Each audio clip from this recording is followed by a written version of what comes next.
ರಾಷ್ಟ್ರಮಟ್ಟದ ಹುದ್ದೆಗೆ ಸಿದ್ದರಾಮಯ್ಯ ನೇಮಕ. ನೋಡಿ, ಸಿಡಬ್ಲ್ಯೂಸಿ ಸದಸ್ಯರಾಗಿ ಮಾಜಿ ಸಿಎಂ ಸಿದ್ದರಾಮಯ್ಯನವರು ನೇಮಕಗೊಂಡಿದ್ದಾರೆ ಎನ್ನಲಾಗ್ತಾ ಇದೆ. ಸಿದ್ದರಾಮಯ್ಯ ನೇಮಕ ಮಾಡಿದೆ ಎಐಸಿಸಿ ಆದೇಶವನ್ನು ಹೊರಡಿಸಿಬಿಟ್ಟಿದೆ. ಕಾಂಗ್ರೆಸ್ ಕಾರ್ಯಕಾರಿಣಿ ಸಮಿತಿ ಸದಸ್ಯರಾಗಿ ನೇಮಕಗೊಂಡಿದ್ದಾರೆ ಸಿದ್ದರಾಮಯ್ಯನವರು. ರಾಷ್ಟ್ರ ರಾಜಕಾರಣಕ್ಕೆ ಬರಲ್ಲ ಅಂದಿದ್ರು ಮಾಜಿ ಮುಖ್ಯಮಂತ್ರಿಗಳು. ಇದೀಗ ಸಿಡಬ್ಲ್ಯೂಸಿ ಸದಸ್ಯರಾಗಿ ಸಿದ್ದರಾಮಯ್ಯ ನೇಮಕಗೊಂಡಿದ್ದಾರೆ. ಸಿದ್ದರಾಮಯ್ಯನವರನ್ನ ನೇಮಿಸಿ ಅಂತ ಎಐಸಿಸಿ ಅಧ್ಯಕ್ಷ ಮಲ್ಲಿಕಾರ್ಜುನ್ ಖರ್ಗೆ ಅವರು ಆದೇಶವನ್ನು ಹೊರಡಿಸಿದ್ದಾರೆ. ನನಗೆ ರಾಜ್ಯ ರಾಜಕಾರಣನೇ ಬೆಸ್ಟು, ರಾಷ್ಟ್ರ ರಾಜಕಾರಣಕ್ಕೆ ಯಾವುದೇ ಕಾರಣಕ್ಕೂ ಕೂಡ ಕಾಲಿಡೋದಿಲ್ಲ ಅಂತ ಹೇಳಿದ್ರು.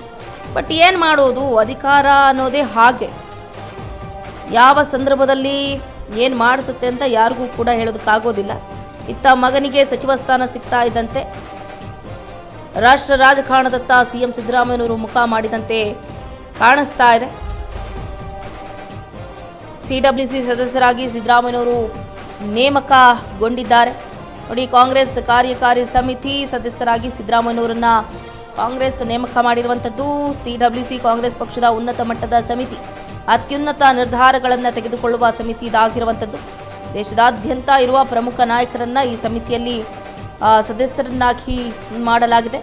ಈ ಸಮಿತಿಯಲ್ಲಿ ಸಿದ್ದರಾಮಯ್ಯನವರಿಗೆ ಅವಕಾಶ ನೀಡುವ ಮೂಲಕ ಕಾಂಗ್ರೆಸ್ ಪ್ರಮೋಷನ್ ಅನ್ನ ನೀಡಿದೆ ಅಂದ್ರೂ ಕೂಡ ತಪ್ಪಾಗ್ಲಿಕ್ಕಿಲ್ಲ.